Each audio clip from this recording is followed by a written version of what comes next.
Hello, everyone. Herschel Greenberg back again with another negotiation update. This is the update from uh, Tuesday, July 28th. So if you are watching the previous one and this one at the same time, I recorded them within a minute of each other. The district brought back Article 27 health and safety. They are still absolutely refusing to acknowledge psychological harm as part of the definition of unsafe condition. We discussed this back and forth, and they seem to think that Article 27 should only focus on the ability for the district to follow an exact protocol, and that protocol can only exist for something physical and tangible.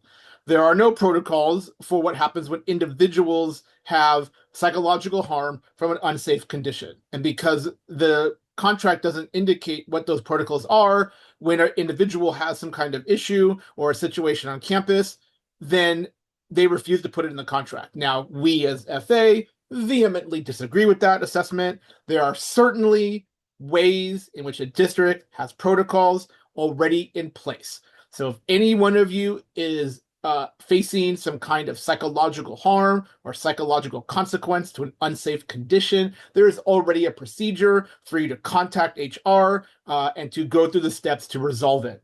So we just need to get that into the contract. So that is something we are frustrated by and we are working actively to resolve.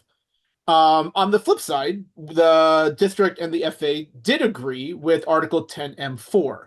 That is the department chair elections. So to quickly recap, this was a proposal brought by the district. We returned it a couple weeks ago, and then we fixed everything that we had to discuss on Tuesday, and now we have tentative agreement number 4. The district and the FA believe that this clarifies several things that department chairs have been asking about in terms of elections. The district also provided an interesting update. So many of you might have noticed in all of these updates that nothing about our financial requests have been returned by the district. Zero, none. They haven't given us anything, including proposals that we gave them in January and February. What they said was that they are working for several hours every week trying to respond to our financial proposals. And I do want to make it clear that they've had the May revise since, well, May. They've also had 2 Board of Trustee meetings to get direction in terms of how to respond to our money proposals. And yet we have nothing. Um, we also responded to 2 things from the previous negotiations. So I'm updating you again on Article 5, Rights of Association and Members, and Article 16M, Sabbaticals. Basically, we are working to get everything in alignment with the current laws and to current and parts of the contract that are currently being used, such as Article 9E.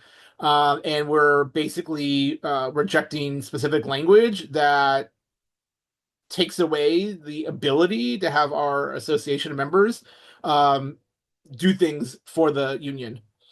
And then in Article 16M sabbaticals, again, we're fighting for the right for faculty to have power and purview of their sabbaticals. This is a district proposal that takes a lot of the power away from faculty and gives it all to the district. In some ways, we are imagining a scenario where there are far less sabbaticals. There are far more hand selected by um, deans and vice presidents, and the power to have a sabbatical move forward is been completely removed from the current process and made far more arbitrary. So it's difficult to get into the specifics of the language, but just know that we are fighting to protect your right as a faculty member to have a sabbatical. In the written update, you'll find a new section, which I'm not going to read but here on the video, but I do want to call your attention to what we call FANT feelings. So FANT had a discussion at the end of our negotiations on Tuesday last week, and we found some themes and how we were feeling. And some of those themes are in the FANT feelings paragraph. So I encourage you to look it over and know that whatever you might be feeling, you're not alone. We are, as negotiators, facing some of the same frustrations and some of the same disappointments that you're probably feeling too. And I think it was really important for you to understand where we're coming from and what we're working towards. I know it is taking significantly longer than one might expect, but this is where we're at, and we are working diligently to get you the best contract possible. All right. There is going to be a gap in negotiation updates because the next time we meet, when faculty are back in session, back on campus, is Friday, August 28th. So week one of the fall semester. In the meantime, we are going to continue to build our proposals and responses, and we're crossing our fingers the district brings back the money proposals. All right, everybody, I hope you're having a good summer. Thank you for listening.